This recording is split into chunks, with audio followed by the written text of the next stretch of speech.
Welcome to the Wingman Show. My name is Drew Brown, and my wingman, my man, the number one guy I know, Dr. Paul Thompson. What's up, brother?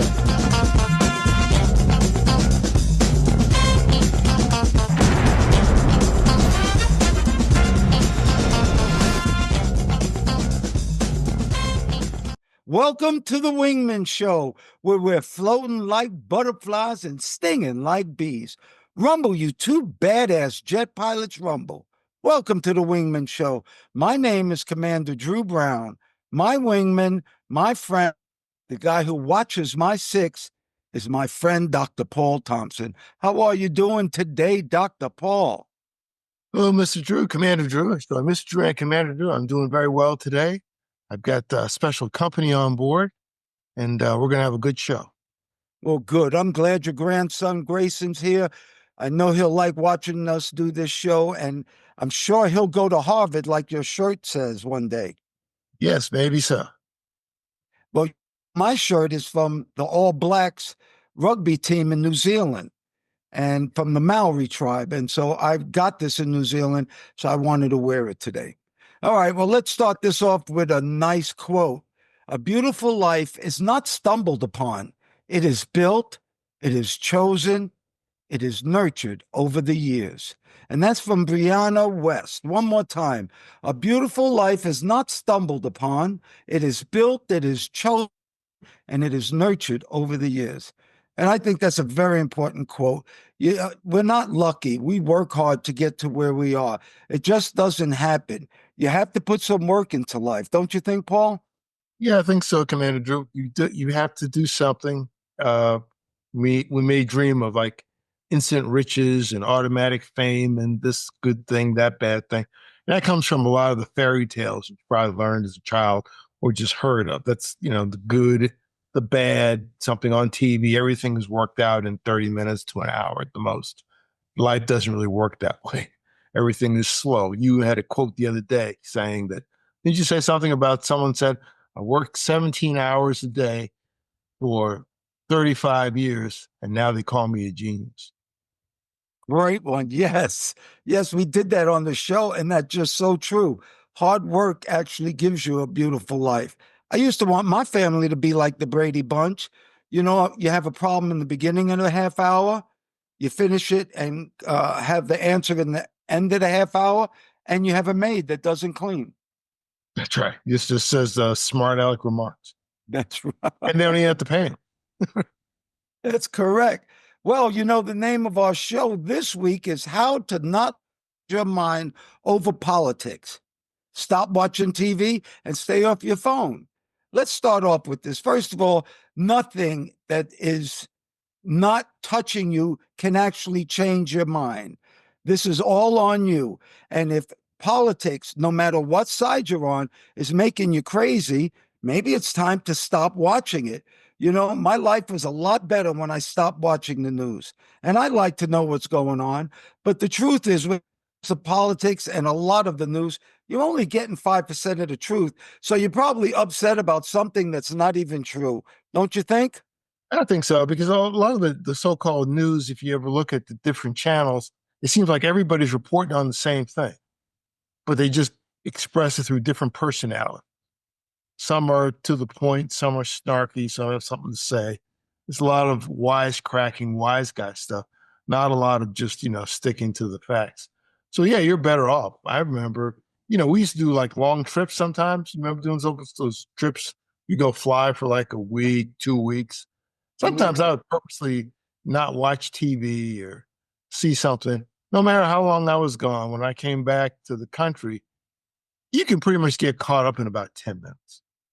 You didn't miss I anything. want to get caught up, Paul. When I take these cruises, I don't watch the news, and my life actually just gets better. It just gets better because I don't have negativity in my mind. And the news also, you watch different channels, just like you said, different personalities. On one channel, the exact same news is good. On the other channel, the exact same news is bad. So we're really not getting the truth. The news should just be something that happened, not truly opinions, whether it's good or bad. And I'm telling you, if you get caught up too much, it's like I'm watching the Knicks now because they're when they weren't good and they sucked. I didn't watch them because I didn't want to feel bad. I love my Knicks. Same here. Same here. It's a very common New Yorker response. Yes. And I'll be honest with you, you're in charge of what goes into your mind. You're in charge of what you hear. Nobody can do anything to you unless they touch you. Other than that, everything else is self induced. It's how you think about it. Like if I say some bad things to you right now, Paul, in Hebrew, and you didn't understand it, you wouldn't feel bad. And yet Yeah. I said them. Yeah, and I might even say thank you. I don't know what it means.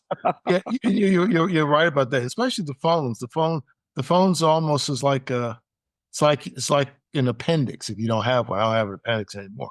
But the phone is like a part of your body, really, and that's the one you really got to watch out for. And it's hard, but you really need to step away from it for periods of time. I found myself really getting sucked into it.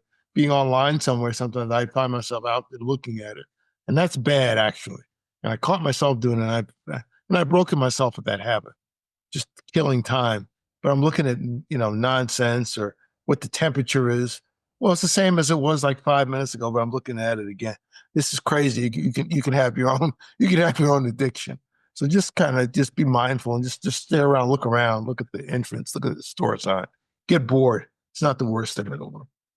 Yeah. And what happened with the phone, technology is so prevalent right now. You actually need your phone to do a lot of things. You need your phone to work a lot of equipment now and to get some certain information. But what happens is you start getting all these messages on your phone and you become all consumed in everything. So now I just use my phone really to read the mail and to play my Duolingo so I can learn my Hebrew and my Spanish. And that's what I use my phone for now. I really try to keep it away. Yeah, and something I just found out recently, and maybe I knew it before and I wasn't mindful of it. Too much screen time will mess your eyes up, and that may affect things too, even on your phone.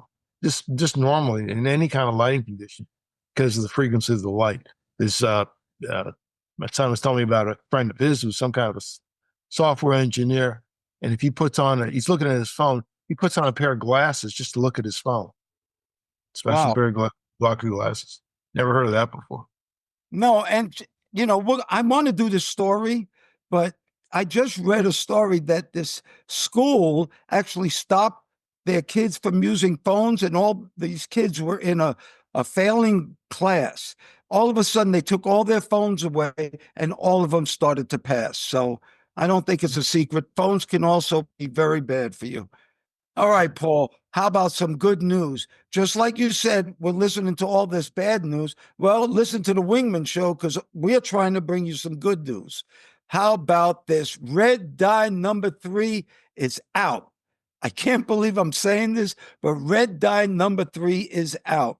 And the problem is that they made it illegal in 1990 for cosmetics. So they knew it caused cancer if you just put it on your skin. So, what about ingesting it? And another thing that happened is, even though it's out now, it's going to take 2 years or 3 years for the companies to have to get rid of it. But guess what?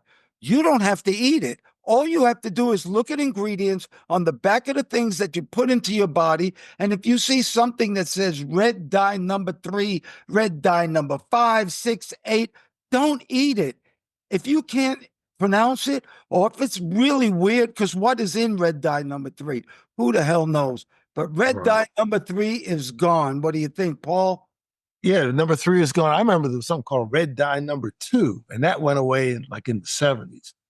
They just said it was bad for you. Now number 3, and they're fighting it because they said the test showed that it caused cancer in lab rats, but not so much in humans.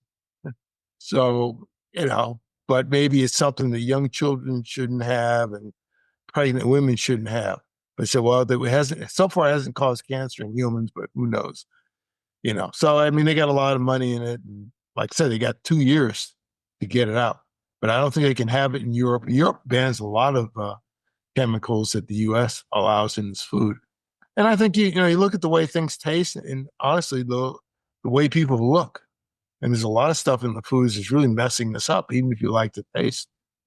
So this is a step in the right direction. Very good, Paul. People out there, if you can hear us, let me give you a little hint about eating. Look at the back, look at the packages, and the only thing that's really important are the ingredients. You know what's good, you know what's bad. And when you start reading weird names and things like red dye, you know not to put it in your body because that's what causes cancer. It's not that they stop using red dye number 3, you stop using red dye number 3. But what really trips me out is there were people who didn't take the vaccine, yet they eat red dye number 3, like they're scientists or something. So, for all you people who still want red dye number 3, I have some good news for you. Yellow dye number 5 is still legal.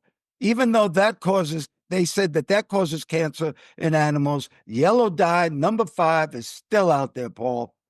Yeah, I'm wondering if I get some red dye number 3 because one of the things that red dye number 3 does is make things, red and rosy. And they mentioned cherries. I've been getting a lot of cherries lately, which is a good thing to have.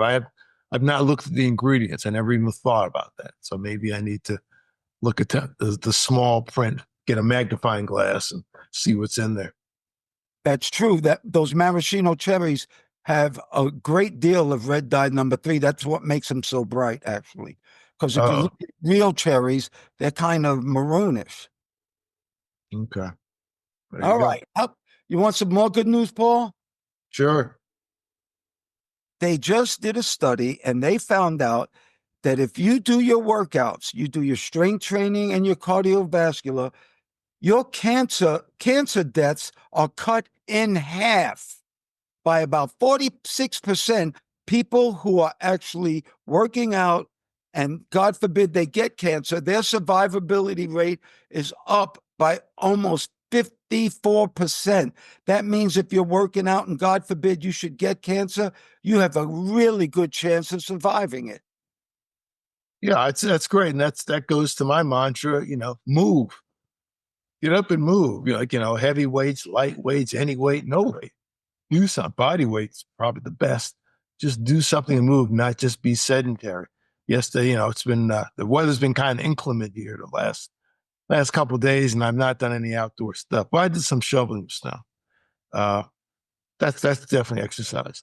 But if I'm here, get up and I'll do like 25 squats, maybe 50, maybe every hour, maybe every 2 hours, or maybe a couple times a day when I'm just doing like a lot of sitting. I try not to sit too much. Get up and move your legs, get your circulation going. Something complicated or something simple, but basically move. Yeah, and people with Apple Watches, they actually have something on there that tells you to stand if you've been sitting too long.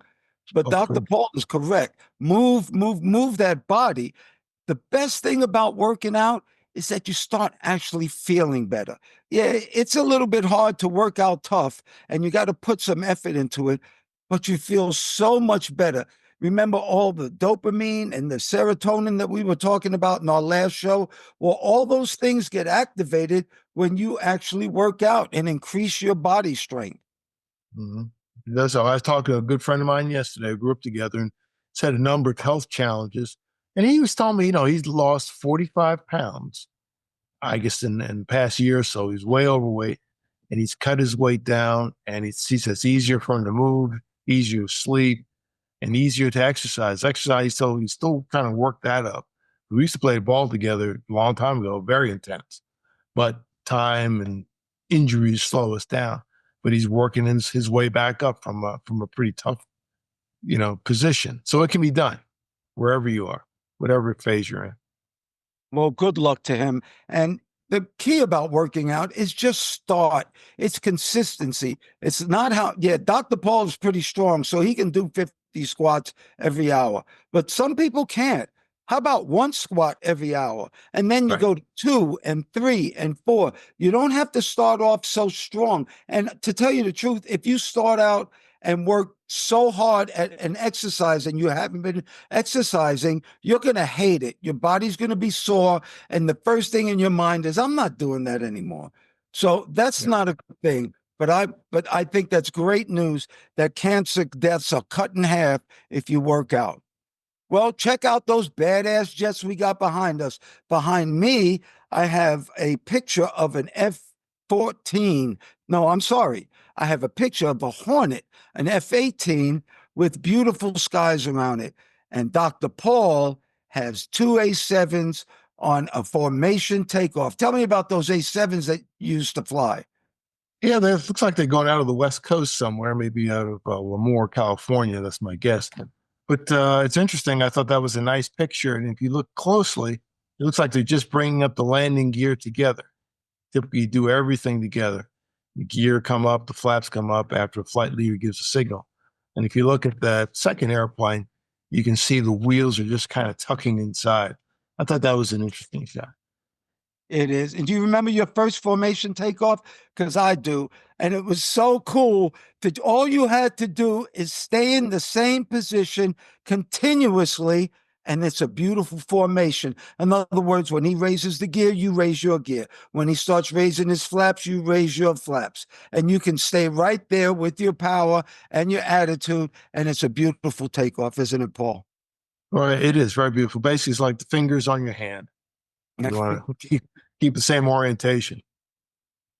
Well, everybody out there, thank you so much for watching us on all the social media platforms. We truly appreciate it, especially Apple Podcasts and YouTube and Instagram. Thank you so much for supporting us, for subscribing.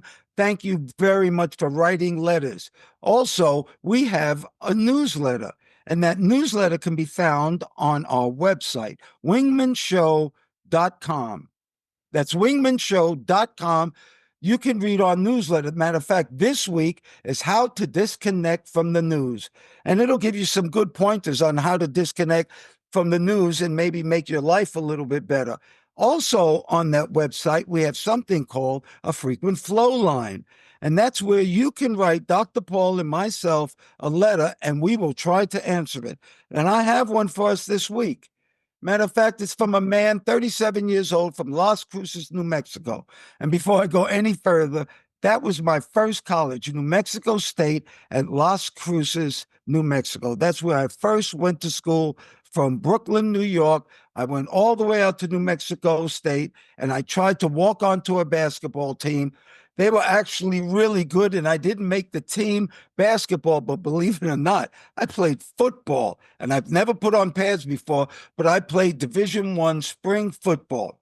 The problem was I had so much fun at New Mexico State that I flunked out. I had a 1.6 grade point average because they didn't take attendance. The classes were so large, and I wasn't used to that.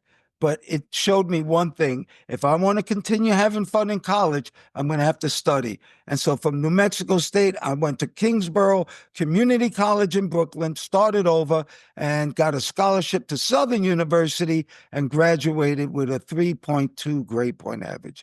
So one bad experience showed me what to do to make it better. So that's my Las Cruces story. All right, here's the letter. I have just been promoted to manager in my department at a major retail chain. I am now responsible with managing my old coworkers. How can I earn their respect so I can make my new department prosper? I know some of their bad habits and want to give them all a clean start. I respect you guys and what you represent. Thanks. Dr. Paul, you want to take it? Sure. I would say to our gentleman in Las Cruces, congratulations on your promotion. Hope it works out well for you. I'm sure it will. Middle management or upper management, wherever you aspire to jump on, is good. As far as your coworkers, you know their bad habits. Basically, you're going into a different position, particularly if these people were kind of peers. So I would say, maybe just sit down with them, tell them what your vision. You don't have to be, a hard head like right away. Tell them what your vision. Tell them if you want to see some changes. Tell them what you want to do and kind of bring them on board. You don't have to be just a tough guy out the gate, especially if they're already friends of yours. So talk to them what you want to do. Tell them what you need to change, and maybe you solicit some of their input so they're a part of it. So you're not just coming off giving orders, which you might have to do, but just start off that way. I don't think you have anything to lose with that approach. That's an excellent answer. That's kind of what I'm going to say. I'm going to say that you need to sit them down in a meeting and let them know that I know all the stuff that you've done that's not good because I used to do it with you. But obviously, they're not your peers anymore. Now they actually work for you, and you were picked out for a reason. You were picked out because maybe you didn't do some of those bad things, but you need to let them know this is a clean start. These are the things that are not acceptable. And you can say some of the things that they used to do. These are not acceptable. And like Paul said, that's really important to get some of their inputs. Ask them what they can do to be better and have a vision for what you want your department to do. Actually have a vision of where you want your department to go and get a roadmap to do it. But the one thing about being in managerial positions, remember, you're not there to be liked. That's, being liked is not important. You're there to be respected and you're there to get the work done. So congratulations, like Paul said, congratulations to you for your promotion. And I bet you if you keep doing this and you keep getting better, you'll get promoted and promoted and promoted throughout the rest of your life. Well, that brings me to a wingman PSA from the 11 facts in life. Under fact number 5, education is necessary. Knowledge and wisdom are mandatory. Once again, education is necessary. Knowledge and wisdom are mandatory. And what I mean by that is I didn't have a choice about going to college. Well, I did. My father gave me 2 choices. One was college, the other was death. So I picked college. But the truth is, getting a good grade is not as important as knowing the subject that you're actually learning.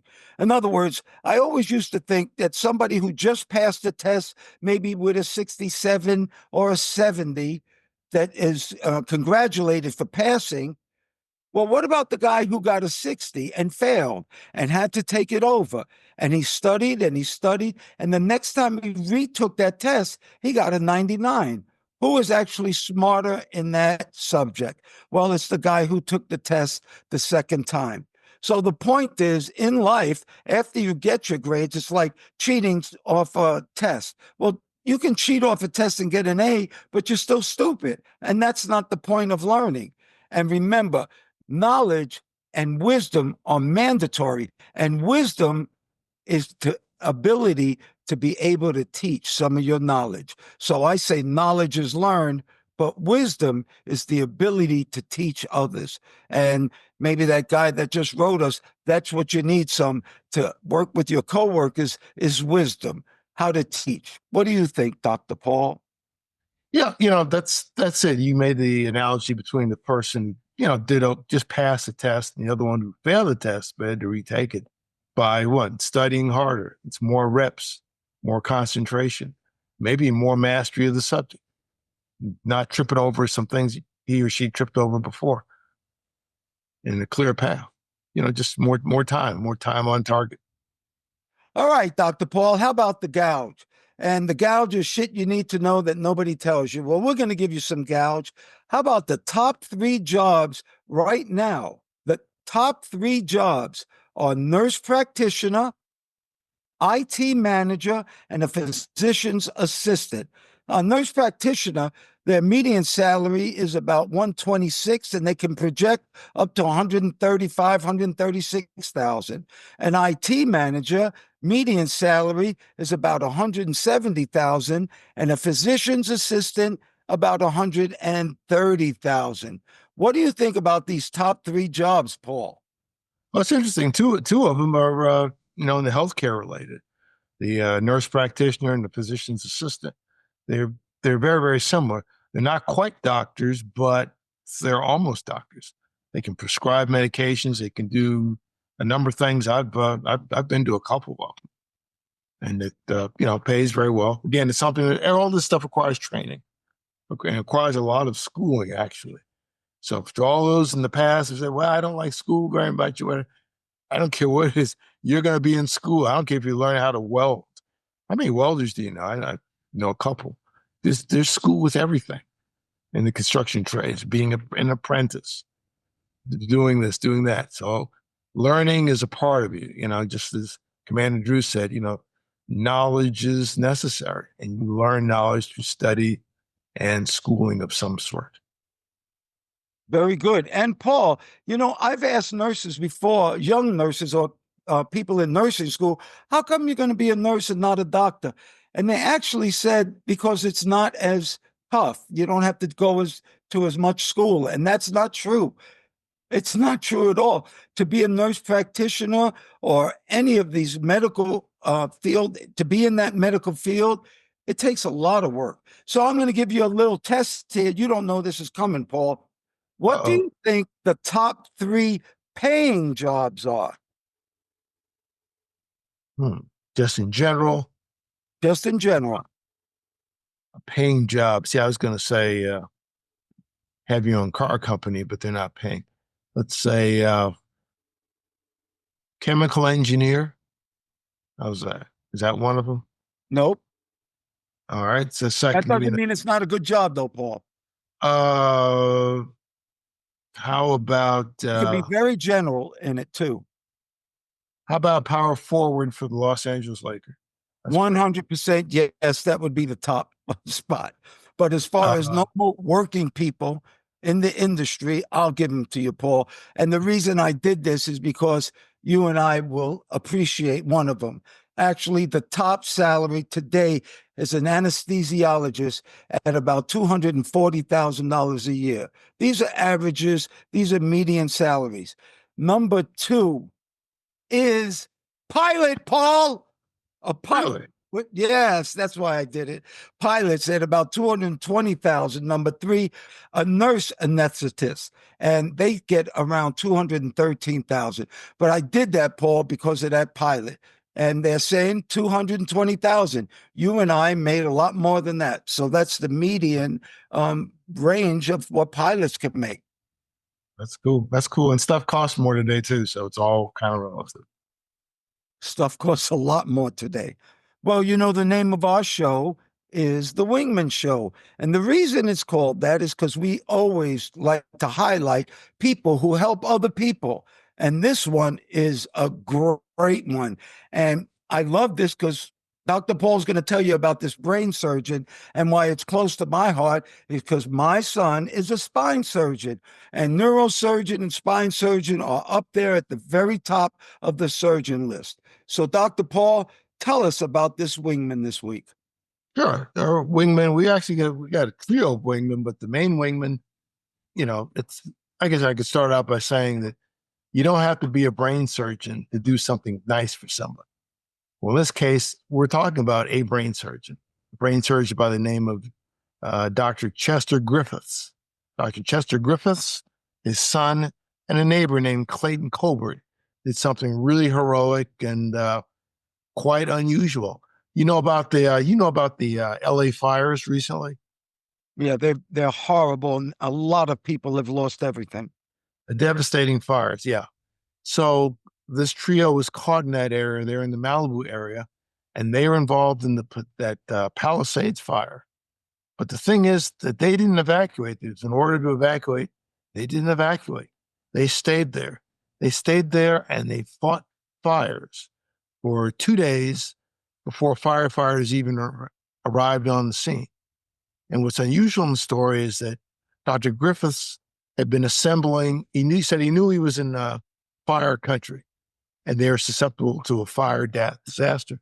So over the years, he'd actually been collecting high pressure water hoses and firefighting gear, and actually went through firefighting training and disaster preparedness training just in case such a bad day happened. Well, the day happened, and I think he also had some firefighting foam and had built his house with some flame retardant materials. It had some special foam. I don't know how you accumulate all this stuff. But anyway, he'd been doing it over years and finally put it in motion. And there's a picture of him. He shows that over the course of a few days, and when they were joined by some firefighters, the trio were actually able to save 5 homes. His home is undamaged, although the entire area is devastated. There's a video of him kind of breaking down on camera. It said, "Our house is good, our immediate neighbors are good, but everyone else is destroyed." And it looked like a scene out of a disaster movie. But these three gentlemen, Dr. Chester Griffiths, his son Chester Griffiths Jr., and Clayton Colbert are our wingmen, who are going well above and beyond the call of duty and saving themselves and saving the homes of other people.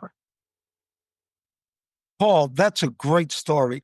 I'd like to put a little bit of note on that. First of all, if you're told to evacuate, unless you have done what these guys have done, you need to evacuate. But remember what Paul said. He said they actually went to firefighting training. They actually prepared for this years in advance. In other words, to build your house with flame retardant material is not just, I did it yesterday. And to get high pressure hoses with actual water that can go through them, that's a lot of preparation. So if you're in a fire and they tell you to evacuate, get the hell out of there, unless you have taken classes and you are prepared like these guys. They even had fire equipment, like firemen to wear. So that's incredible. Well, everybody out there who can hear our voices, anything that you think is important, anything that you think is beautiful, and most importantly, anything that makes you happy, may you have that today and forever. I pray for peace. I pray for peace too, Commander Drew. And we appreciate those who listen, like, and share our message. Send this out to somebody that you like, or even somebody you don't like. Brighten up their day.